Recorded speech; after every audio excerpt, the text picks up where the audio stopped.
everybody, I'm Marco. Thank you for being here on the third day and in the afternoon. That's pretty remarkable. And also thank you for QCWare for hosting this great event and giving us the chance to speak.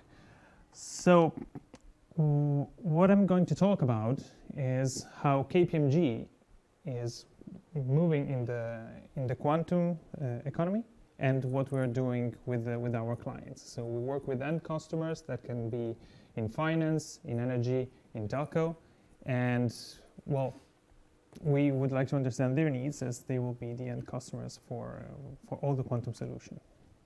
So the agenda is a little bit of introduction. I'm going to talk a little about KPMG, quantum computing, quantum annealing, and quantum-inspired optimization, how we differentiate between the three tracks in quantum computing, and how, based on the client needs, we try and decide to go with one or the other.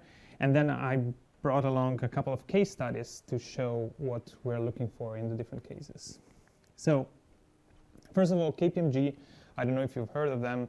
They're pretty big corporation. We deal with audit, tax, and advisory. So audit and tax not really interesting for quantum at this stage, but advisory and consultancy services a little more. The reason why we started looking into quantum is because it ties well with the services that we already provide in cybersecurity, data analytics, deal advisory, and of course the ESG agenda that lately is getting pretty hot.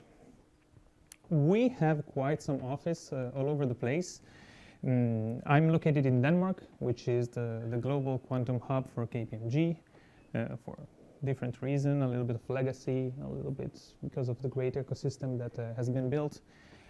And we have plenty of countries that are looking actively into quantum. This is actually, well, like someone more can be added here. For example, lately we've been working with Argentina quite a lot.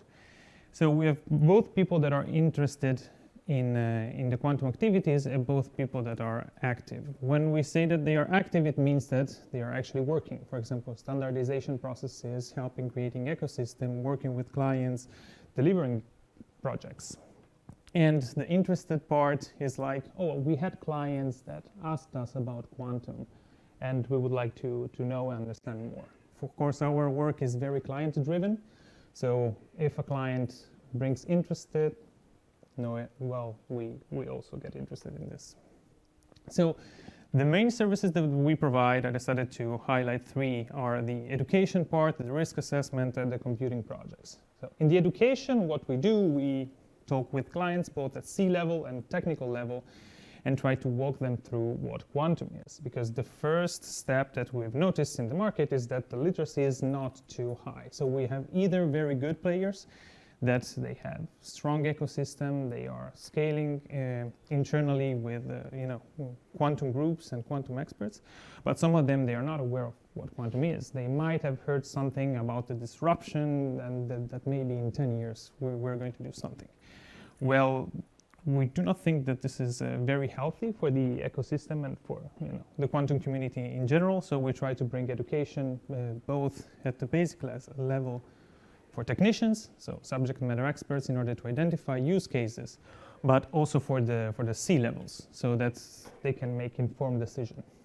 We have projects related to quantum risk assessment, so kind of the dark hat of quantum, and therefore looking into how to be prepared for the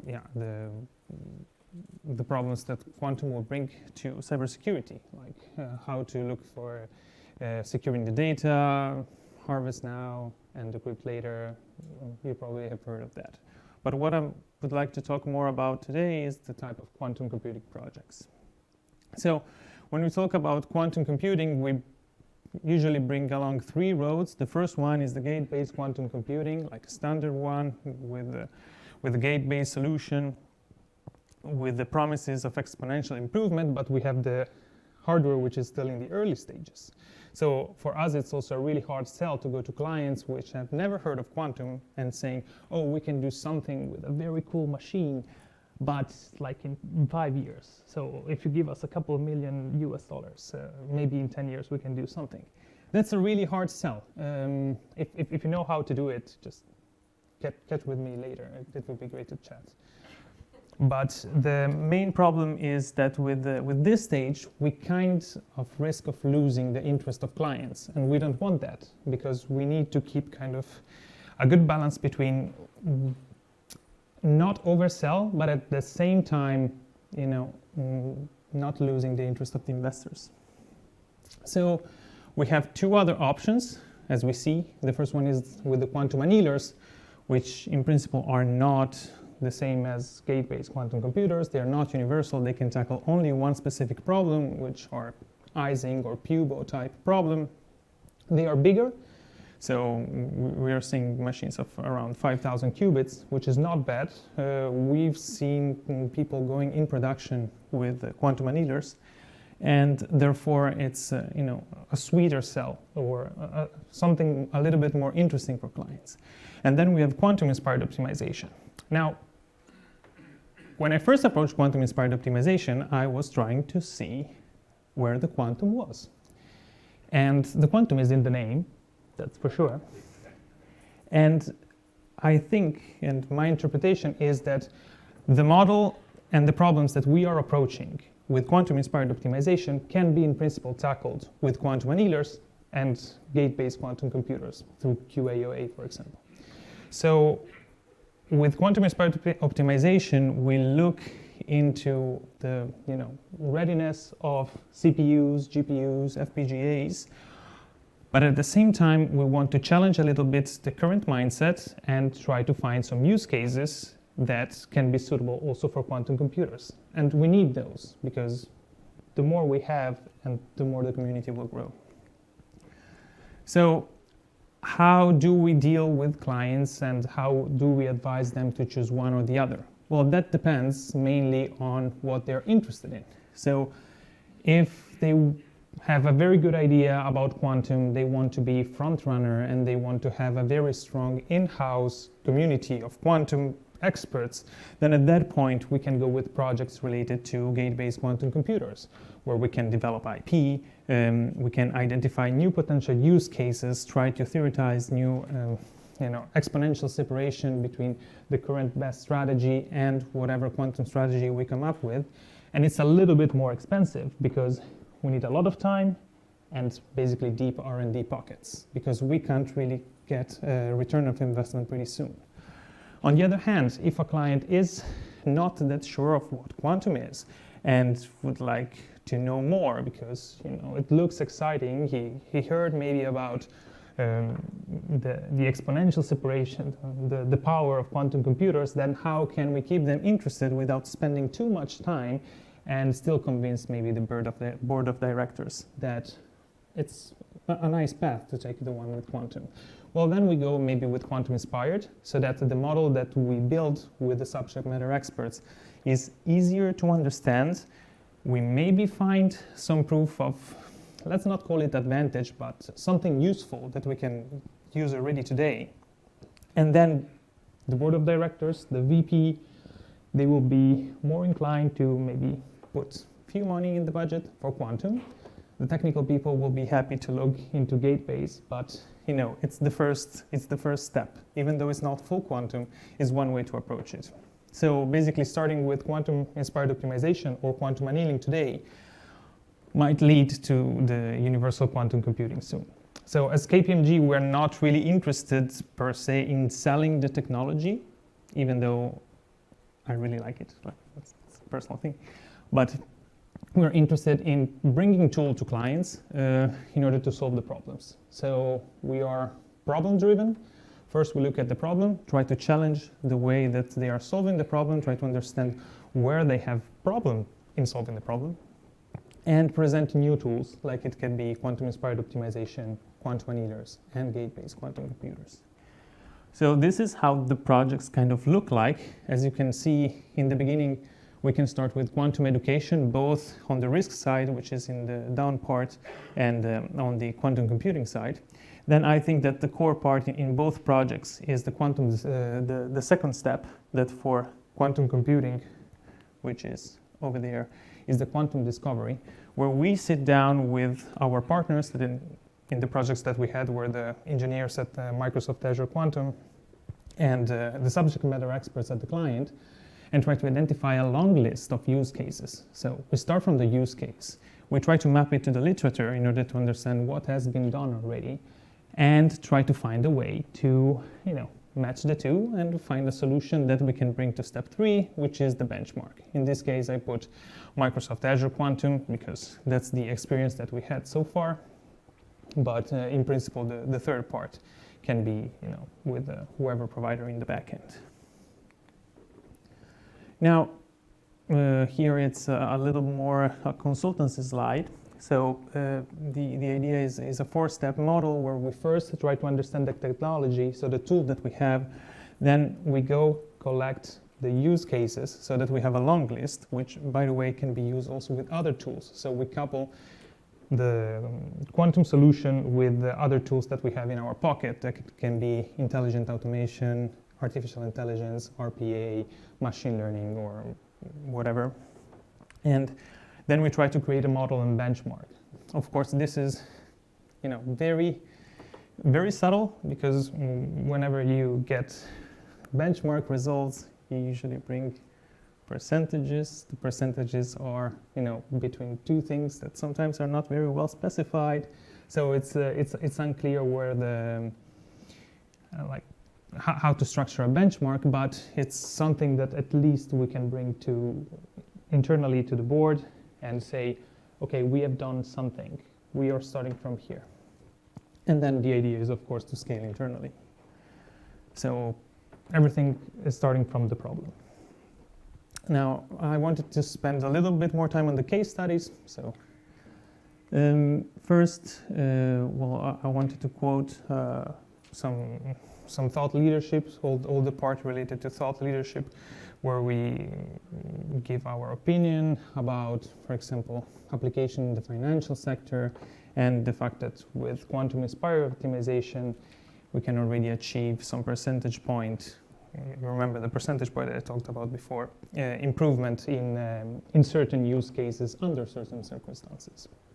So this is just to wake up the appetite of clients and try to convince them that this is a new technology and maybe it's worth to start looking into it. But let's try to get a little bit more concrete on the use case and try to see what we've done, for example. So this work was done with a telco client. So in the telecommunication, we run the full project. So we started with education. We engaged with their subject matter experts. They had a very strong team in integer linear programming, and they had some tools and solutions that they were developing internally. So in this case, we had something like 20 use cases, both in the quantum computing, but also in the quantum technology in general. So we had cases of sensing, for example, in a hazardous environment. We had cases for application of QKD to the internal network. But for this part that was really dedicated to quantum computing, we decided to go in this direction. The idea was that they needed a model to place antennas. So you have a grid. In this grid, you would like to activate antennas on the territory, such that you cover at least, let's say, 90% of the territory. So you want to minimize the number of antennas to activate, and at the same time maximize the area that you cover. So when we saw this problem, it was like, this really looks like something that can be modeled with a QUBO. The final model is actually not QUBO, but PUBO with a P, which means polynomial, which makes it unfeasible on D-Wave at this stage, but on Microsoft, the QIO solution, it was actually doable. And the solution was really good. The model is very nice. So I really like it. If you're into mathematical modeling, that model is amazing. So it's not easy to find a problem that maps so well to a model without adding constraints or weird stuff. But in the setting that we had, with not too many business constraints, the model was actually pretty neat. And I can tell it like that because, I didn't theorize that. Otherwise, I wouldn't be so braggy about it. But it was really nice when I saw it the first time. So you see two points here. The first one is the 10-15% reduction in cost. And the second one is the 30 times faster. So as I said before, how do we deal with these numbers? So I'm not saying what I'm comparing here right now, but I'm going to tell you. So the 10-15% reduction was actually brought by the client because they had a running solution. They wanted to improve the solution that they had. And what they actually did was to create another solution, which was running on ILP, so another solver. And they've seen that they could achieve a reduction in cost from 10 to almost 24%. So this was a data that we already had. So what we did was to create a new model, compare it with the model that they already had, and if the solution were the same, then we could say that we achieved the same result, right? But on top of that, we actually got that our solution was a little bit more scalable because it could go up to 40 times faster. So we were looking at grids that are mimicking the city, and well, it was actually running within a couple of minutes, so it was pretty nice. Another example that I brought is in the financial sector. At this time, it was related to the risk management. So over here, what we looked into was how to create a tool to edge the position that the bank was having. So the bank has a position, they probably need to invest the money, otherwise, well, it would stay just here. And once you invest it, you need to cover the risk. One way to cover the risk is through a number which is the value at risk. And basically with the value at risk, you are saying, okay, if I'm risking, I don't know, 10 millions, it means that I need to keep in the bank 10 million US dollars, so that if everything goes south, I can at least cover the losses. So the lower the value at risk is, the more money they can invest, and the happier they were. So what we tried to do was to reduce the value at risk with a new tool. Again, here we use quantum-inspired optimization.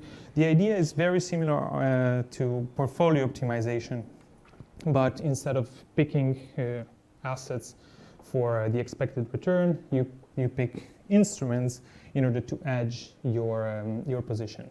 And here we have a 10% improvement, and the percentage, how is this related? They had an in-house solution. We compared with the in-house solution, and the result was that the value at risk at the end of the process was actually better by 10%. Now here there is a but. In our case, we could look at multiple instruments at the same time, while the client could look at only one instrument at a time. So the improvement here is not only the value at risk, but also in the fact that we could inspect multiple groups of solution at the same time. This was all about quantum-inspired optimization. We are also doing some work in gate-based quantum computing. For example, here we looked into how to implement the robust inner product estimation quantum algorithm into an actual quantum computer. It was a great collaboration with DTU, and if there are some colleagues here, I would advise to work with the research institutions because they are, well, at least our experience was more than positive. And actually with the work that started from just implementing the robust inner product estimation, we moved into how something like that can support in growing the quantum community. And that was actually useful because when we started playing with it, we needed to query multiple times the QPU. And if you need to query multiple times the QPU, you might know that you need to go in queue every time. And based on the result that we got, we needed to do some classical computation. So we thought that this problem was a good fit for one of the latest improvements that Microsoft and Quantinuum are actually bringing. So they are trying to put a high-performance computer next to a QPU, and I guess like Keysight and IQM, they are actually doing it so that you can run the problem in one run without waiting in queue too many times. But I think that I'd prefer to keep a couple of minutes for questions. So This is one of my master work, this beautiful slide with a Schrödinger cat coming out of the box and asking if you have questions. Do you have any questions? Great, thanks to our speaker. We do indeed have time for questions. Any questions from the audience?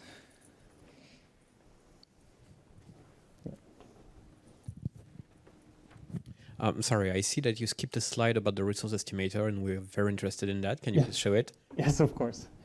So the resource estimator is one of the latest project, is only in the beginning, so I could not speak too much about that. But sometimes with some clients, we had some algorithms that were actually ready, and they wanted to know when they're going to be useful. So one tool that we are exploring lately is the resource estimator from Microsoft.